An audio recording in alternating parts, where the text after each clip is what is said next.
It's like going home and there's no one there and you can just walk around naked. Can't do that in France. Huh? Apparently, you're not allowed, if you have a window to the outside, you're not allowed to walk in your own home naked. Oh, what do the French know? Exactly. What do the smelly Europeans know? Nailan, how about you? Nothing yet.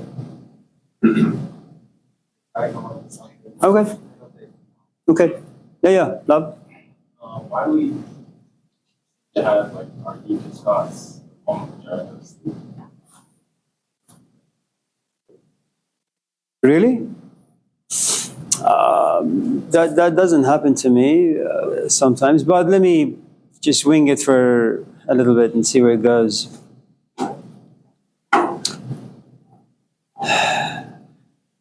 شب خیز که عاشقان به شب راز کنند. There is something about, and this is a little way out there, but just bear with me for no more than a couple seconds. Given the fact that the human body has about 80% water almost, and the rest just trash, something happens to us when the sun sets, our mood changes, something happens to us in relation to the moon that for some strange reason you become a bit more introverted, you become a bit more reflective, you become a little bit more solitary at night. So that's one of the reasons, perhaps, that maybe some of the more ideas that have substance come up and bother us. The other is, if throughout the day you've experienced any like events or things that have given you unpleasant experiences and you try to resolve them throughout the day, but you can't, and so they happen to be still somewhere, in your mind or consciousness, and you try to figure them out. Again, depending on their depth and intensity. And it also depends on how reflective you are just as a person, and to some extent your perspective on life. If you happen to be somewhat on the negative side and you walk around town, you do all sorts of things on a daily basis, and then something about you just rises to the top and says, okay, this happens unconsciously for the most part, I think. You kind of evaluate your life. It's kind of like you're 20, you have a good time, and then when you get to be 60, 70, you begin to examine your life and you realize, man, it's been kind of a disaster.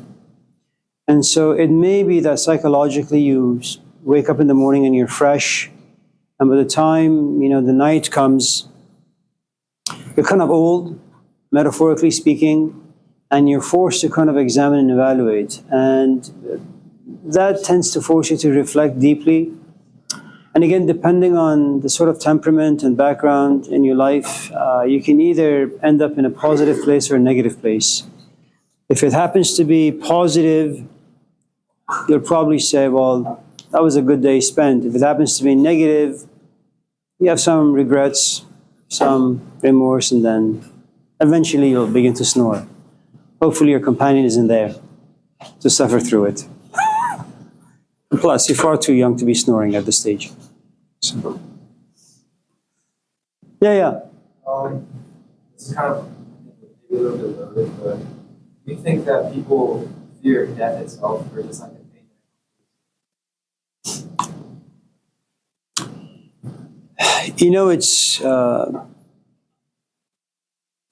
It's an interesting thing that you ask. It reminds me of about 30 years ago, I was in a classroom and I had some repeat students. And so one of them one day raises his hand and says, what I've observed about the classes is that everybody in your classes asks the same questions.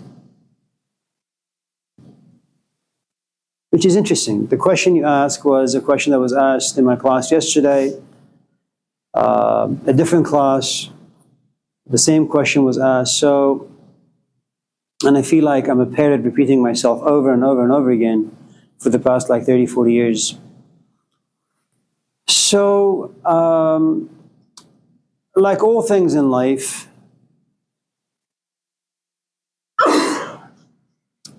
there can be an event that happens to you, or you have an experience, and it stays with you for about 5 minutes, and then it disappears.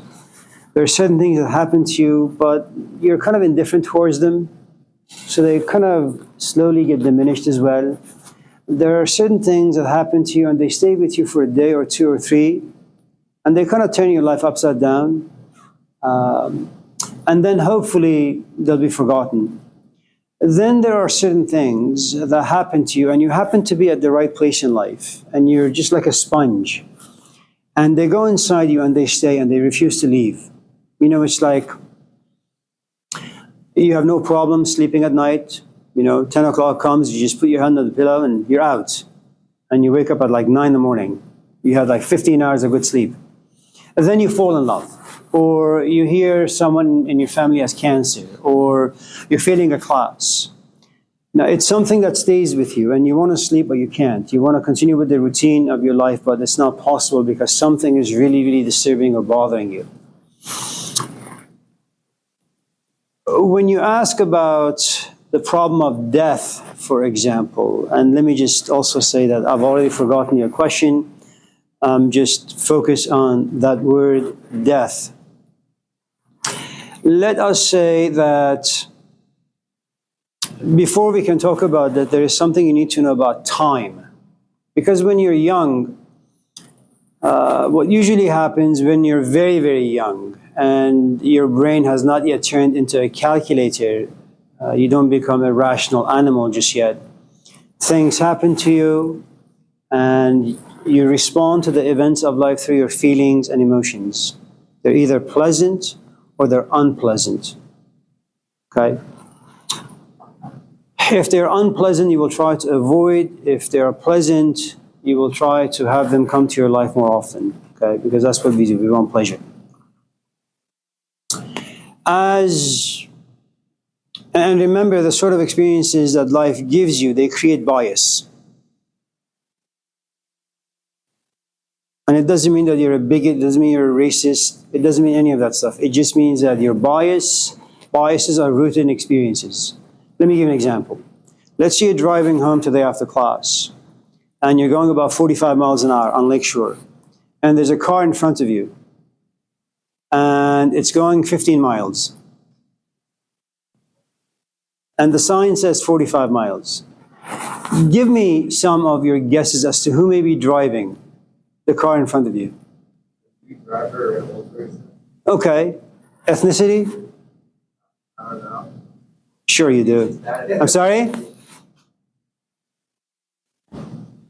Let me give you my bias.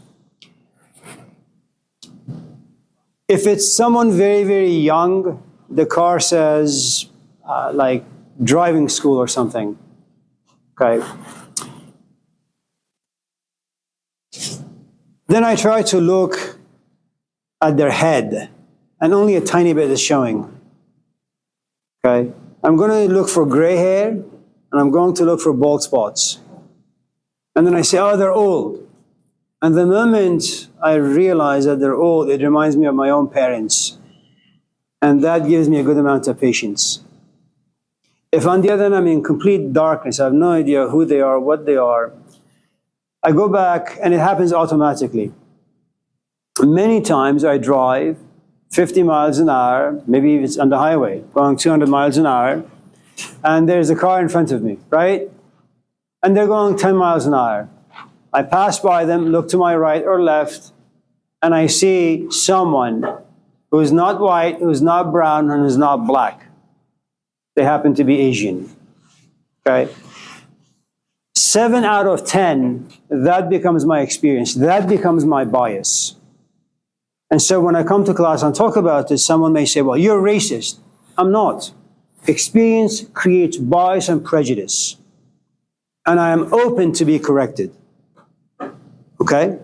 I'm not set in my ways. There's a 3% chance or 30% chance that my perspective could change. So remember, what comes in your life eventually creates bias and prejudice, all right?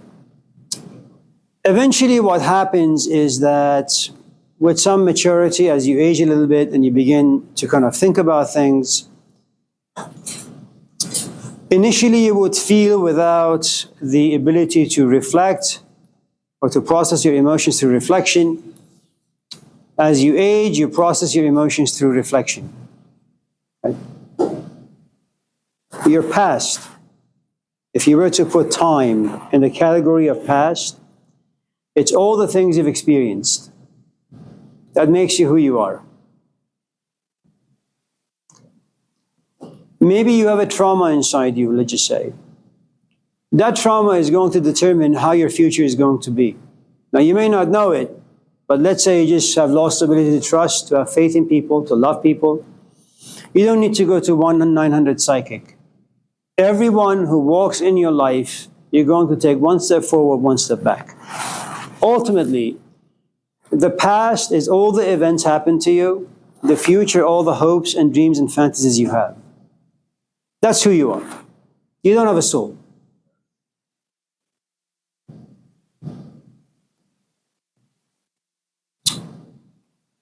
If I ask you, why do you go to school? Well, I want to graduate. Why? I want a degree. Why? I want to get a job. Why? I want to make money. Why? I want to buy a house. All the stuff live in the future. That's who you are. Death does something profoundly disturbing. It looks at you and says, hello, your past is irrelevant because you don't really have much time to kind of just go to the past and think about it and try to resolve things. You don't have the luxury of time anymore. Death also allows you to look at your past and find it to some extent meaningless. Are you serious? You want to come to this class for the next 16 weeks, Mondays and Wednesdays from 9:30 to 10:45, and listen to what exactly? Death is like a vacuum cleaner. It sucks everything into itself. And then it also makes your future irrelevant. So what you have is this bucket that used to be full of past and future, but now it's empty. And your next problem is, well, what the hell do you put in this bucket that's meaningful, that doesn't cause you to regret, to feel guilty? There is another thing that happens in death. Have you read the Epic of Gilgamesh? I've heard of this and never any. Yeah. Well, it's what we have for now. Yeah. Or she is it in or something? The king. Well, one of the things that happens in the Epic of Gilgamesh, first, because death removes meaning from your life, you become restless. Restless. You know what that means, restless?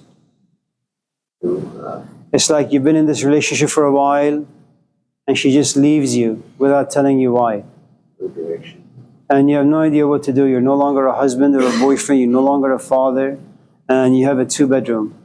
And her belonging is there, but she's not coming home. You used to sit and have dinner together, watch movies together, but no one accompanies you now. So you have no idea who and what you are anymore. Okay? And like love, you go to bed, but you can't sleep because you're trying to figure this out. And once in a while, you ask yourself, does she think about me? And there's a good chance that the answer is no. She left you.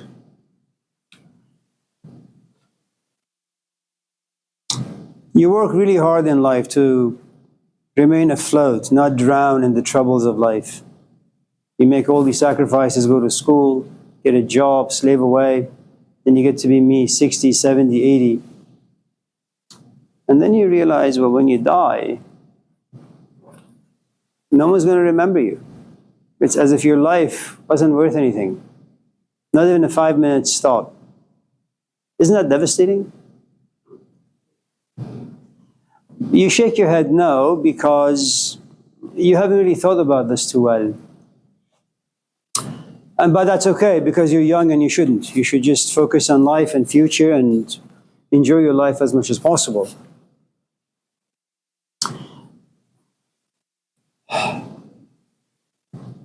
Anyone else? Yeah, I'm sorry.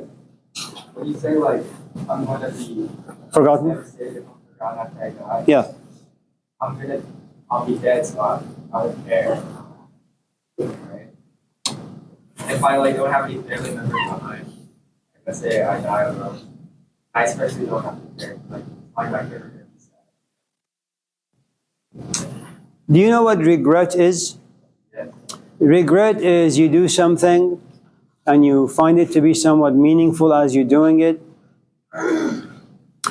Then you have done it, you're satisfied. Now you have the luxury of reflection. You sit back, you think about it, and you say, was I stupid or what?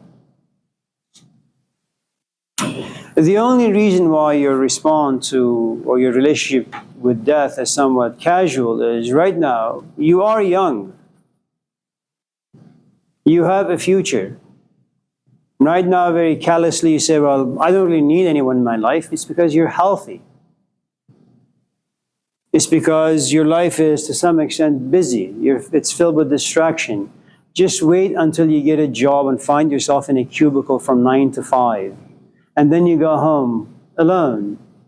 And you eat alone. And watch movies alone. And sleep alone. And once in a while, you have ridiculous casual flings with people that prove themselves to be meaningless after a while. And then you will desire to have a meaningful companionship. And then you do. And then you realize you become fully dependent on this person for your emotional well-being, mental well-being, physical well-being. I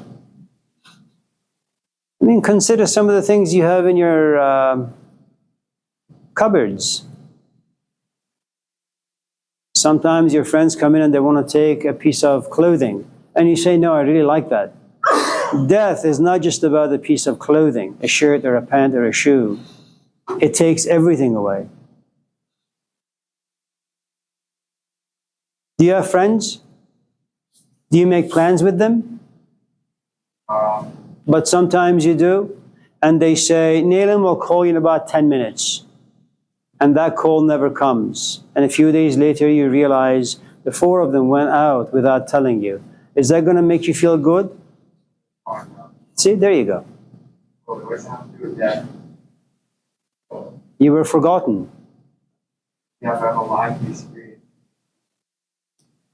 Yeah, you and I can experience a lot of things, but if it's unpleasant, it's not worth experiencing, unless you're able to process and learn a few things from it. But most often we wallow, we mourn, we suffer the loss, and you don't really have time to learn much from it.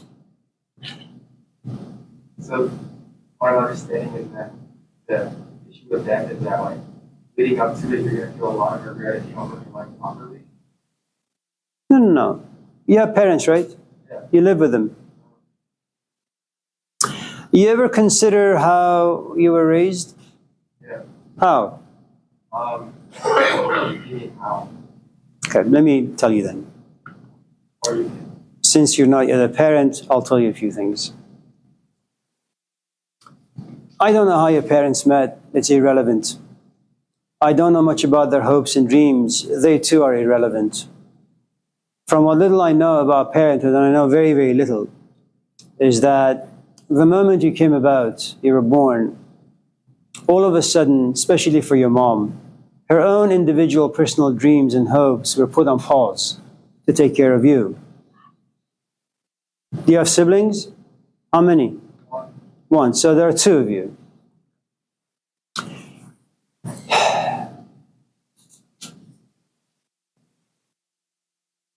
And you're of the Asian descent, right? Very family oriented. So parents sacrifice who and what they are for their kids. So you do understand that your father and your mom have sacrificed who and what they are, the dreams and hopes. They put them on the cross to raise you and your brother or sister. I don't know if your parents once in a while sit back and say,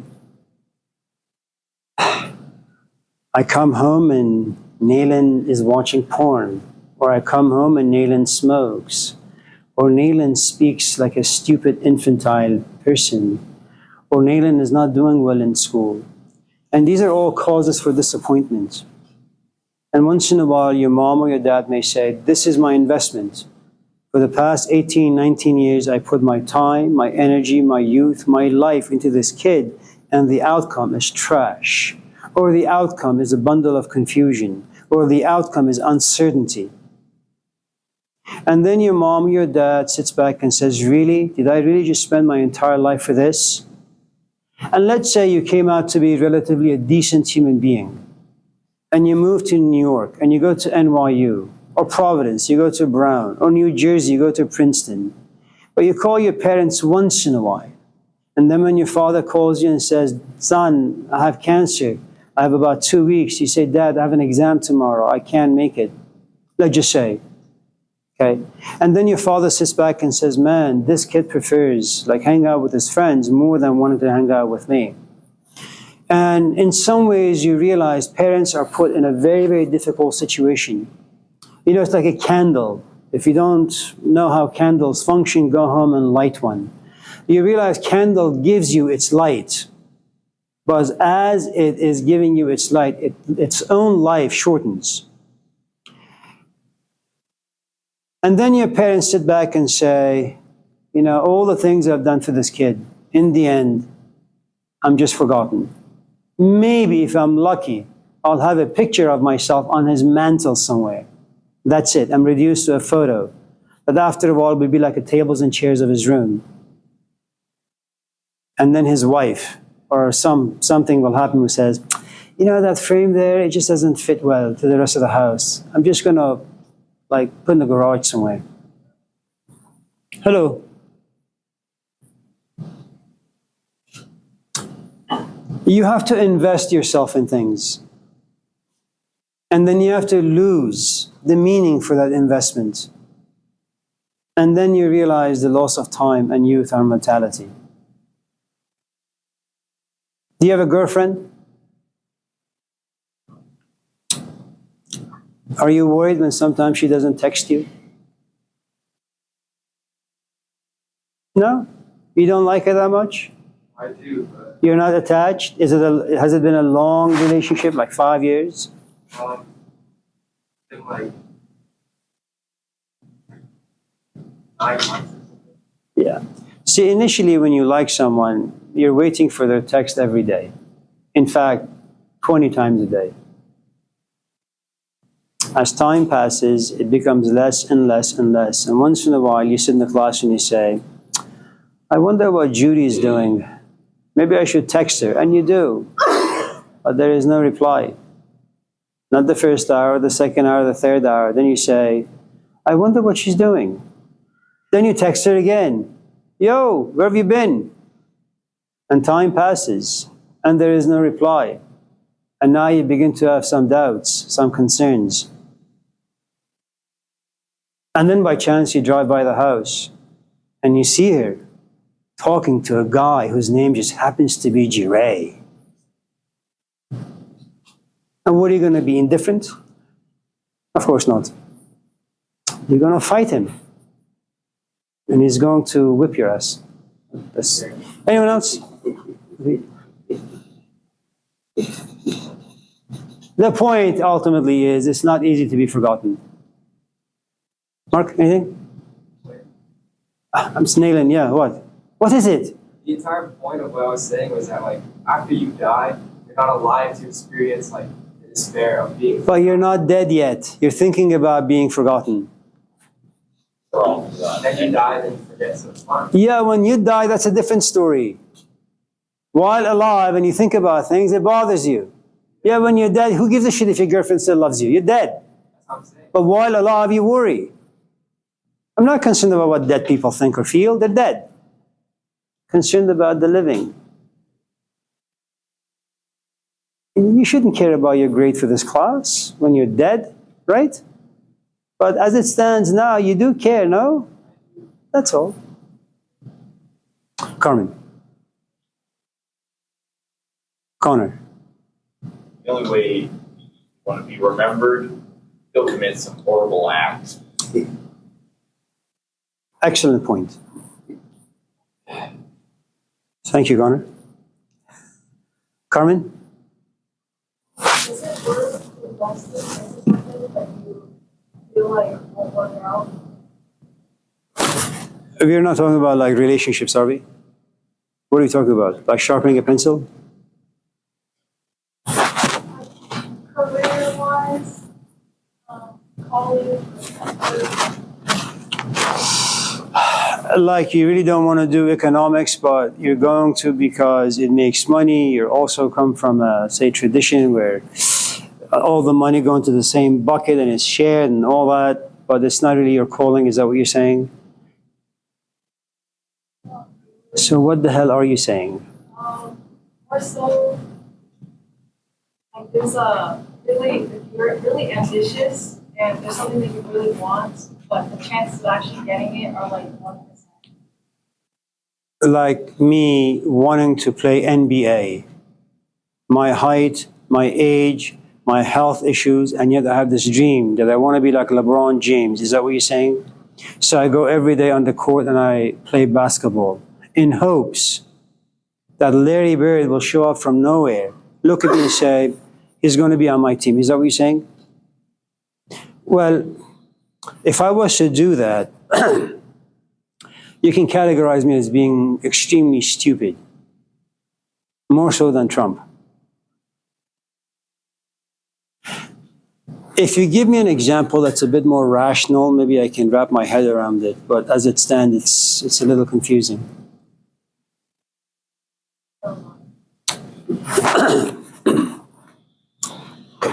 Let me give you a different scenario. Can I?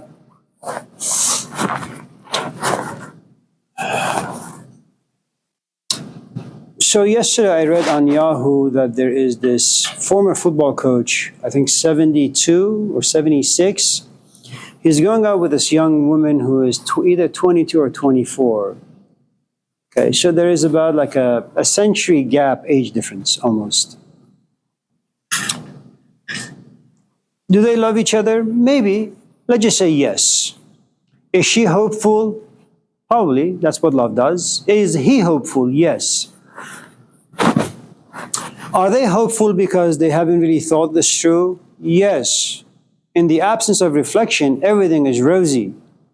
But with some reflection, what happens is this.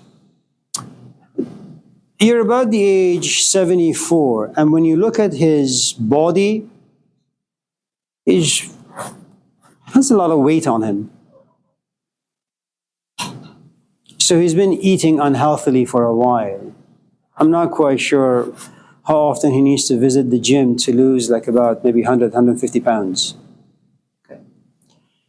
In a couple of years, his body is going to slowly decay. He'll have difficulty walking, he'll have difficulty talking, he'll have difficulty remembering things. Add to it, the sexual peak for men, and this is old data, I'm not quite sure what it is now. It's probably changed, it's like 2. It's around the age 18 to about maybe 25, 26. Okay. This guy is 74. How he has an erection, how long will it last to kind of create this intimacy with his woman? Who the hell knows? Because sex plays a profoundly important factor in human relationships. Unless you're like the Buddha and you're self-sufficient. Sexual peak for women after the age of 27, 28. So what you have is this cruel game played upon human beings by the gods, if there are any up there, that men desire sex from the age 18 to about 25, 26. They're erupting with these hormones. For women, they're much more mellow during those years, and around the age 30, they all of a sudden begin to erupt. Okay, so this guy at the age of 74 doesn't really know what's coming to him in a couple of years. Now, the problem with not being able to perform well in bed for a man, especially a 74-year-old guy, is that you become very self-conscious. Your entire identity, who you are, what you are, revolves around it. Okay? Also, When they go out in public, is she going to look at some young guy who's attractive? Absolutely. Is he going to be jealous? Yes. Is that going to disrupt the relationship? Yes. How long do you think it's going to take her before she says, I'm growing tired of going to Kaiser every single day? So when you don't think about the stuff, in fact, when you just don't think, period, life is really good. When you begin to think, life doesn't become as good.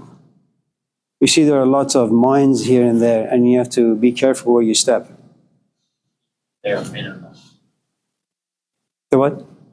The bare minimum.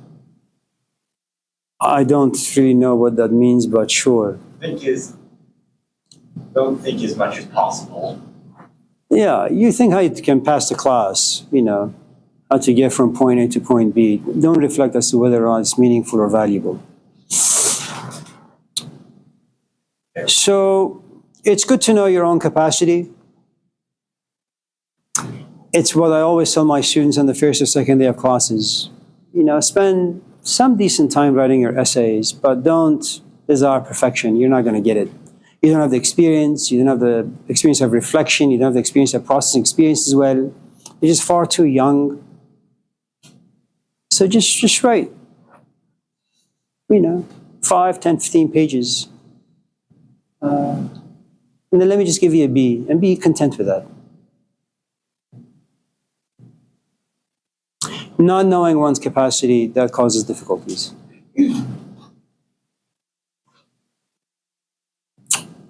Abi?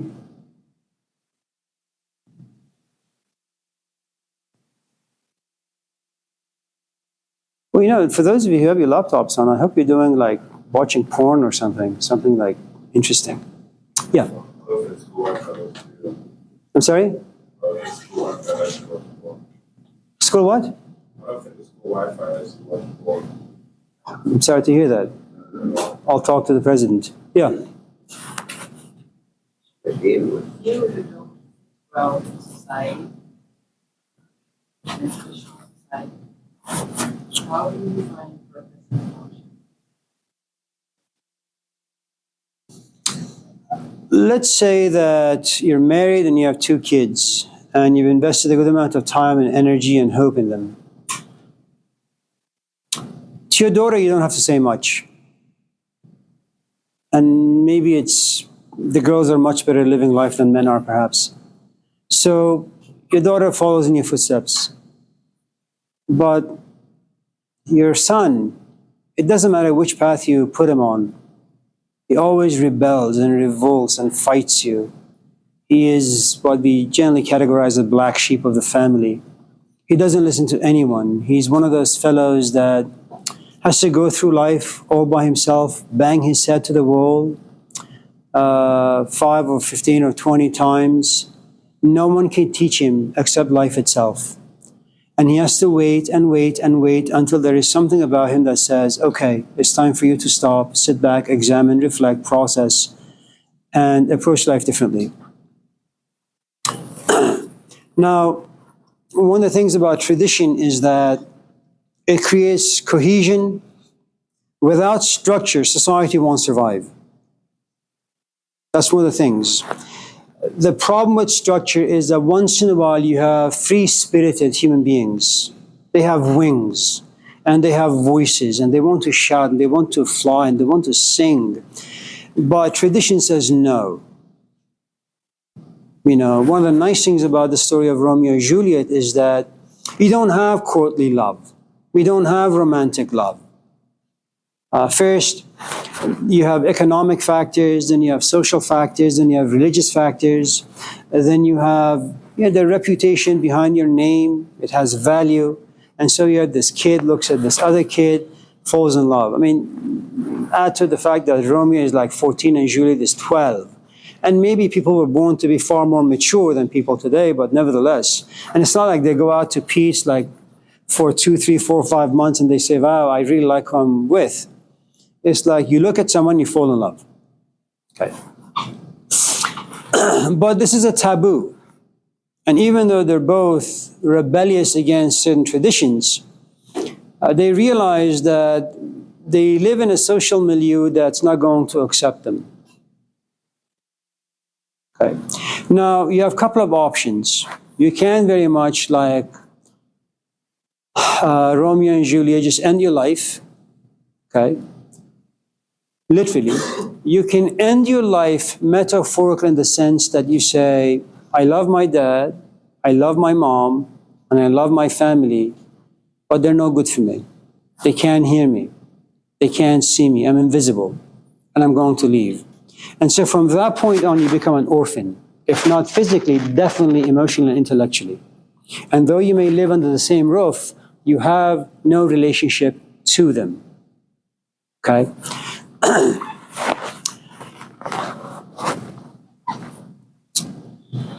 The problem with also being an outcast is that for the past 5,000 years, in a variety of different cultures, what they have done is they have created narratives. Bhagavad Gita connects people together. They all go to the same temple. You know, Agni means something to them. Krishna means something to them. Okay.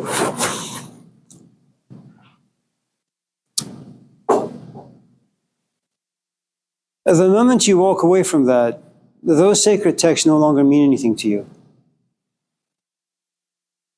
The culture has spent 2, 3, 4,000 years creating a narrative. It's like a relationship.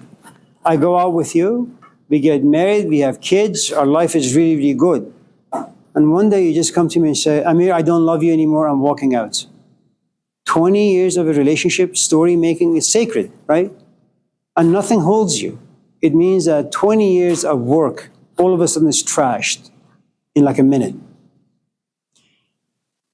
It is true that I will suffer and the kids will suffer, but you're walking into this unknown environments now. And let's just say that you're walking away from the relationship not because you fall in love with anyone outside the marriage. You just no longer fit this relationship. You have outgrown it. Okay? Where do you go now? What do you do with all this free time now? You didn't think about those things. All you know is that there is no husband to hold you back, no kids to hold you back, no house, no chores to hold you back. You have all this free space. What are you going to put in this bucket? And it's not going to be a clean cut. You're going to think about what you've done to the rest of your people. You're going to feel guilty. Once in a while, religious sentiments are going to come to the top and say, what are God's going to think of me? What's going to happen to the kids? So lots of things to overcome. So whenever you become an outcast, you lose really 5,000 years of tradition and culture. You're all alone. And in this day and age, most likely, you'll probably get chronically depressed, become homeless, because it's not a culture that appreciates mavericks like that. And there are no narratives for that. I mean, you need to understand that stories take a long, long time to be created. There is nothing wrong with being gay. There is nothing wrong with being trans. But you need to understand when you go outside of those narratives, you have to wait and wait and wait for proper stories to be created. So when you realize you're not like other people, there is a myth, a certain set of myths you can attach yourself to. They're like your roadmaps to life. And so what happens is you become a casualty in the system, in a system that doesn't have the right narratives. And so you have to create. But you don't know which ones to create. You don't know which ones are good, which ones are bad. So you just fall on the wayside.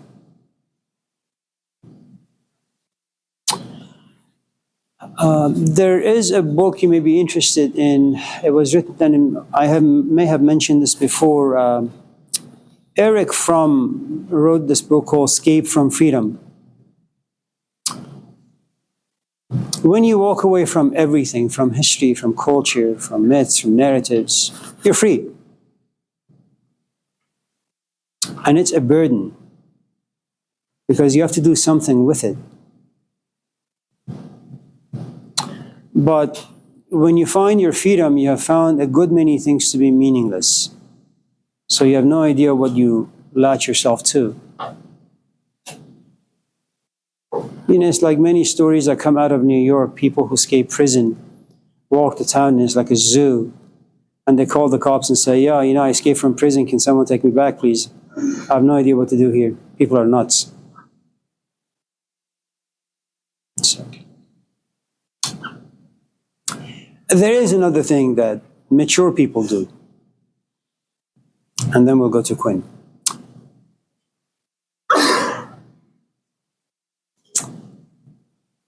It's a beautiful saying that was mentioned some 2,000 years ago. Give to Caesar what belongs to Caesar and give to God what belongs to God. If you have difficulties with the religious language, let me give it to you this way. Your body belongs to the world, to the social world, political world, the religious world that sustains whatever it is out there, your family, the politics of life. That's Caesar. Make money because you got to pay rent. If your kids cry, wake up and give them food. If once in a while your husband says, I want to be intimate, even if you don't want to. You hate the class, who gives a shit? Stay in it, get an A, B, C, and graduate. That's the world of Caesar. Respect it. And you have to respect it because you understand it. It has power over you. If you misstep, you'll be homeless. Then you'll be ruined for life. The world of Caesar is important. You can't be a hippie. It doesn't work. So when you go home and you realize you've entered Rome, when your husband asks, so how are you doing? I love you. But whisper when no one's hearing into your own ears, you really don't. When the kids want something, gladly run to them, take care of their needs, and whisper to yourself, bastards. No one needs to know, just you. Because now that you become an outcast, something about you has risen, and that's called the voice of conscience. There are things you see, and you feel guilty for serving Rome. When everybody goes to sleep, and if Rome hasn't completely taken all of your energy, you turn on your laptop and you write a poem. That's the world of God. That's you. That's your creativity. There is a good chance that the world of Rome will have taken everything away from you. So at 9 o'clock, when your husband is passed out and your kids are passed out, you have this inspired moment where you say, I want to go read. I want to go just sit and focus on my breathing. But your body belongs to Rome and it's exhausted. And the moment you walk to the back room to sit, close your eyes and just take some time to yourself, you say, screw it, I'm just going to rest. And then once you realize that the creative voice inside you has been silenced because of the chores of life, you walk through life with a good amount of bitterness, regret, anger, but you function in a very civilized way. Always say hello to your husband, to your wife, to your kids, pay rent. At the same time, you know it's a joke, but there isn't much you can do.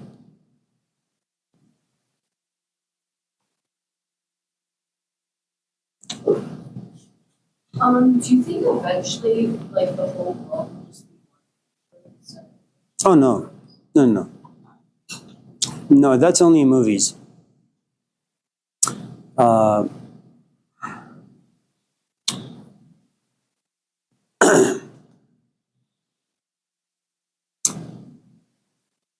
If I was to simplify this for you, I would say the following.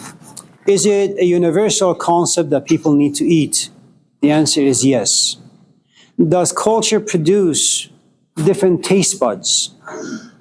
The answer is yes. Do your parents come up with specific foods that create specific taste buds? The answer is yes. Is it true that all human beings need to eat to survive? Yes. Do they eat the same thing? No. Could it be possible that what you eat, I will dislike, and what I eat you will dislike? The answer is yes. Is it worth me trying to change, convert you? You know, create this propaganda where I say, Quinn, you should hate what you eat and love what I eat. I'd be just being an idiot. You know, if you want to be a Christian, be a Christian. And I'll continue to be an atheist. But should you and I see a homeless person, we'll both run and give him a buck. Because both faiths, whether you're an atheist or you're a Muslim or a Buddhist, they're both supposed to kind of gear you towards that direction. Without proper understanding, what you have is just division. And so the very religion that's supposed to save you becomes quite harmful, toxic, poisonous. That's one thing that happens around the 15th century. The Jesuits, the Christians from Europe got into these ships and they all traveled to China, like hundreds of them. Now, China is an interesting environment in the sense that it's a home to Hinduism, to Buddhism, to Shintoism, Taoism. So you have all these isms all in one bucket. So they assumed, the Chinese emperor assumed that, well, good, now we're going to have an additional philosophy in our country. It's called Christianity. What he didn't understand about the Jesuits and the sort of zealousy that lived inside them is that they want to sell you Christianity, but they sell it to you by first making you feel bad about yourself, making you feel bad about your life, making you feel bad and shitty about the religious traditions you believe in and practice. If you believe in the Shinto philosophy, it's trash. Buddhism, garbage. Hinduism, more trash. Islam, oh man, that's awful. Okay? So get rid of all of that and accept Christianity. And so what the Chinese began to realize is that these people should not be welcome in our hometown. So after about 3 weeks, they put them back on the ship and pushed them back towards Europe. So is it, Harvey? Yeah, you're right. You talk about how like history is important of one's history. I don't know if you watched it, the Great Gatsby, Leonardo DiCaprio. He has one history, but then he also like creates a whole new narrative of history itself and like a completely different. So because you want to Okay. history. Why is like so important to host and how can it affect you by the relationship? Okay. So there was a great movie with Edward Norton, I think, many years ago. You may have seen it. It's called American History X. Have you seen it, Jure? You need to drop all your classes and just go home and watch that movie like 10,000 times. It's a great movie. Now, what you have in American History X, of course, we don't really know much about Norton's background or this character, his background. All we know is that he's got some tattoos. You know, his head is shaven or shortcut. It's dark. He hears this noise. He comes down. There's this black guy taking stuff from, I suppose, his house. Then he runs away. Norton catches him. He falls to the ground, looks at him, and shoots him. And later on, we come to realize, well, he was part of this brotherhood, the White Clan Brotherhood. I'm sorry? Well, that's what I do. I spoil things for people. Whether it's life or a movie doesn't really matter. And so what you have is a 30-year-old guy with 30 years of history. Black people are bad. Brown people are bad. Yellow people are bad. The dominant race is the Caucasian. Okay. Now, were his parents part of the Aryan Brotherhood? Maybe. Did he read some anthropology books where the world was divided into 3 groups? Caucasoids, Mongoloids, and Negroids? Maybe. Okay? Did he have friends who influenced him? Maybe. Who the hell knows? All we know is that this is a guy who thinks that being white is a gift from the gods. Okay? So no doubt that if he was to read Genesis, when God creates Adam and Eve, it's not a black Adam or Eve. It's not a brown Adam and Eve or a yellow Adam and Eve. Okay? It's a white Adam and Eve. And it happens to be an American white Adam and Eve. Okay? So that is his history. And that history gives him the power to judge people, demonize them, and kill them. He has meaning to life. He knows who the villains are. Like Donald Trump. He knows why America has gone bad. It's immigrants. It's a great narrative. Because if you want to prosper in life, you need to know who the villains are. If you want to graduate, you need to know what requirements you need to fulfill. Those are your Satans. You need to overcome them. Okay? He ends up in prison. He goes in prison with that history that whites are the best groups of people on this planet. In prison, he is sexually assaulted, but not by the black or the brown or the yellow or the red. He gets assaulted by the whites. He's confused. He doesn't know what's happening. And even before that particular scene, he goes to his white friends and tells them how great white people are, but these are people who are experienced in prison. They say, "Oh, Edward, please, you're full of shit. Just walk away." And all of a sudden he says, "Why can't I connect to white people? It doesn't make any sense. They're supposed to be my homies, my brothers," right? As he gets screwed more and more in prison, there's a guy who comes to his rescue. And I mean, the movie doesn't say all of this, but if you have, if you're reflective and insightful, you can kind of guess, read between the lines. The guy who rescues him is a black guy. And he makes a deal with the white guys that if you leave him alone, I'll give you a few more books to read. I'll give you some packs of tobacco. I'll give you this, just leave him alone. Now, we don't really know why this black guy is like this white guy. We don't really know why the black guy is willing to risk his own life to save the white guy who's racist. We don't know any of that stuff. All we know is that all of a sudden this white guy is shocked.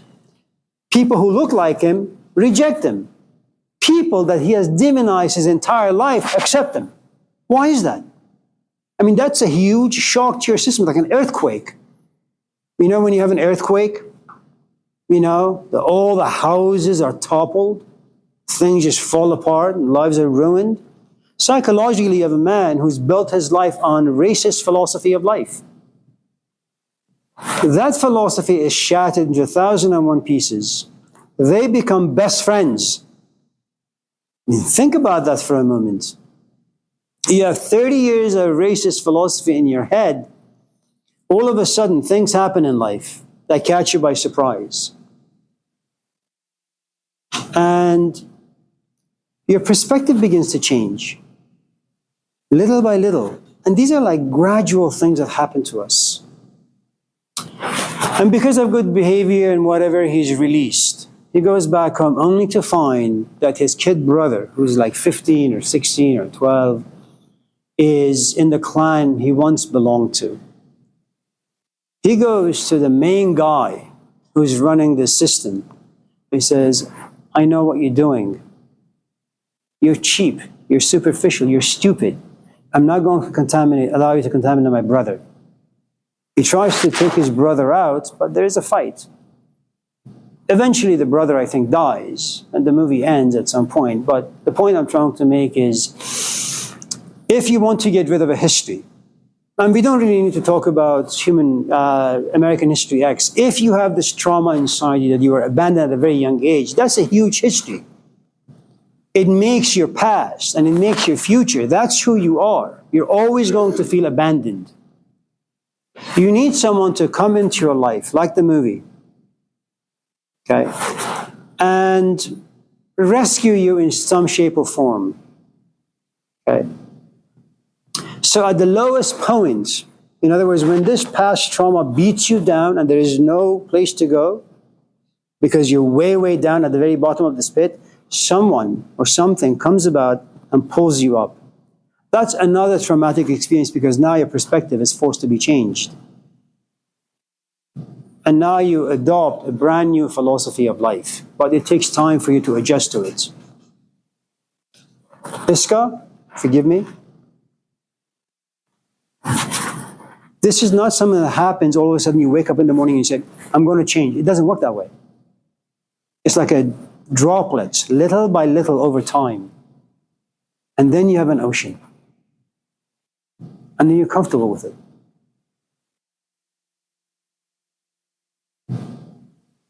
So for those of you who go to therapy, for example, that history is not going to go away unless you have this tornado of understanding. Then it doesn't go away. How do you? It's like the healing process. Or is it something like that everyone goes to therapy to heal, right? Or like, Well, when you talk about healings, I think it can come in a variety of different ways. Sometimes you're not healed. You understand and you cope and you know that you can't fix it. You know, and you catch yourself every time you realize a button is being pushed and you're going to react. And that sort of attentiveness and mindfulness and awareness is very, very rare, but it does happen. There are these other kinds of healings where you actually do understand the past really, really well, and you do overcome it really, really well. It's like kind of a Al Pacino who did an interview recently when they asked him about his addiction to alcohol. He said, oh man, you know, it happened with a glass and it became 2 and then 5 and then 10. Then I realized my life is being ruined. I'm losing money. I'm losing my life. I'm losing my health. Then I tried to quit. I couldn't. And now he's been sober for a while.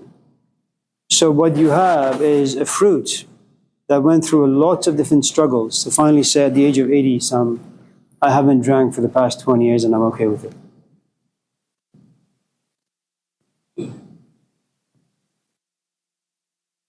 I saw that. Yeah. Carmen? A lot of like philosophical literature says something about how people should live life authentically, but our society, like I think in a lot of videos, is that there's a lot of distractions. So, it's how do you live life authentically? I don't think you should. First, every culture has spent countless hours creating stories that give people meaning. You as a woman have a gift. At a certain point in your life, your body will create for you a story. I want babies. So your GPS is going to become fully active around the age 27, 28. Now, you could, I suppose, be defeated by the advertisement of modern life, that you're a woman, you're independent. Whoever said you're a factory of baby-making machine? No. Live your own life. Be authentic. You can do that. Okay? There is also the narrative of marriage, even though modernity has kind of contaminated quite a bit. That at a certain point, you know, your body needs sex, your organism looks at another and says, oh, attractive, I want to hang out with this person. And after 2, 3, 4, 5 weeks or months or years, you guys get married. You know how long it has taken for us to realize that human beings, the only thing that in life that will give you a relative amount of stability, a relative amount, is marriage. Your house can be destroyed through an earthquake. But once you get married, only death do us part. Only death can rob you of a companionship. Not pleasure, not attraction, not temptation, only death. It means from the moment you get married to the time you die, you know you're a wife or a husband, you're a father or a mother.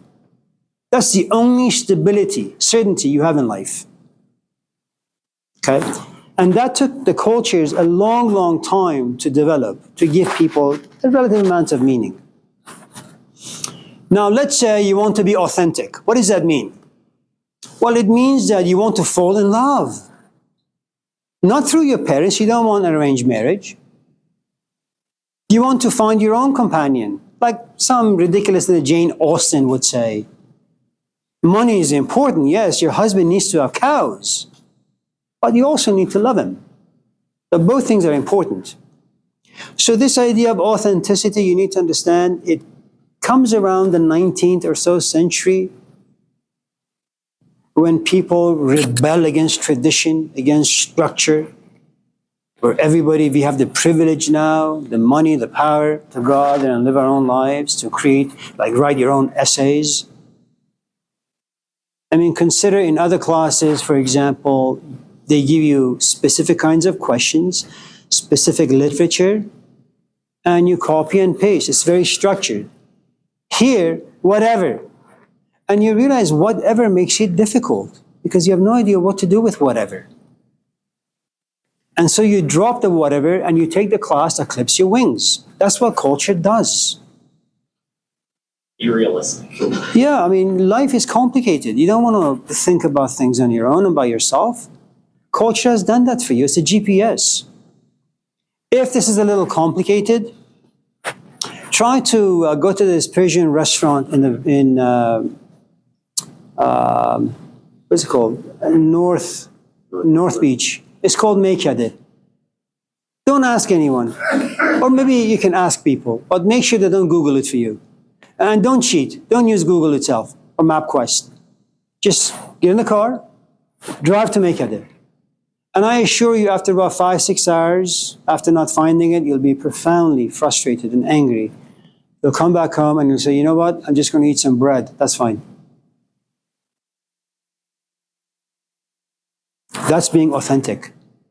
You don't want to depend on anyone. You don't want to depend on anything. You want to figure everything out on your own. And in the end, you will have nothing. On the other hand, the shortcut is use MapQuest. Just type the thing in. And you're there in 20 minutes. You'll have your food. You'll spend about $100. Then you'll come home and rice and meat. It just exhausts you. And then you'll come home and you pass out. Tradition is like the GPS. But you have people like Heidegger, you have people like Sartre, you even have people like Jesus Christ, Socrates. All these reflective people who come forth and say life is meaningless. You know, capitalism is this, society is that. Live your own life, have your own voice. It's good if you're mature, if you know how to think, how to feel, process the right way. If you're a novice, it's just a stupid thing to say to people. You know that guy who, what was that movie, Willy Wonka? Wonka? Chocolate Factory. I don't know, just a new guy. What's his name? No. The other guy. Oh, Hello. Wilder. Who? Gene Wilder. No, that, who? Yeah, Timothy Charlemagne. Oh, yeah. Yeah, that Charlemagne guy. So he was doing an interview with Zinedine Zanaida. You guys know who Zinedine Zanaida is? Zendaya. Is that her name, Zendaya? Anyways, Zidane is much cuter. He used to be a soccer player. Anyway, so what you have is like this 20-year-old punk. And he's a punk, right? He's being interviewed and he says, yeah, people should live their authentic lives. And Zinedine Zidane says, oh my God, that's true. That's great. Now consider for a moment. How many of us have the luxury of being on the stage, having the power to choose the sort of scripts we want to play? How many of us get millions of dollars for 6 months of work? How many of us are on the stage and every time we walk out, we are forced to sign autographs? How many of us? I mean, look, Kim Kardashian. She has 40 fucking million followers. What does she do? Nothing. And then she comes out and says, live your life. I don't have that power. I don't have that luxury. Can't all be Jim Carrey. You know, at any time I could go bankrupt. I need to hold on to what little I have, what little inauthenticity I have that secures my life. So again, do not be duped, do not be deceived by people who have power and tell you, go live your life. If I was your dad, and if I had millions of dollars and houses all over the world, and if you were to come to me and say, Dad, I'm taking this ethics class, and it's horrid, I would say, Carmen, my daughter, you are rich, you can do whatever you want. If you think that there is a class in Princeton that you want to take, get in the helicopter, go over there. But how often do you find parents like that? How often do you find kids like that? Life doesn't afford us those luxuries. Do not trust Heidegger. Do not trust Nietzsche. Do not trust Jesus. Understand the dangerousness of life. Status quo is good.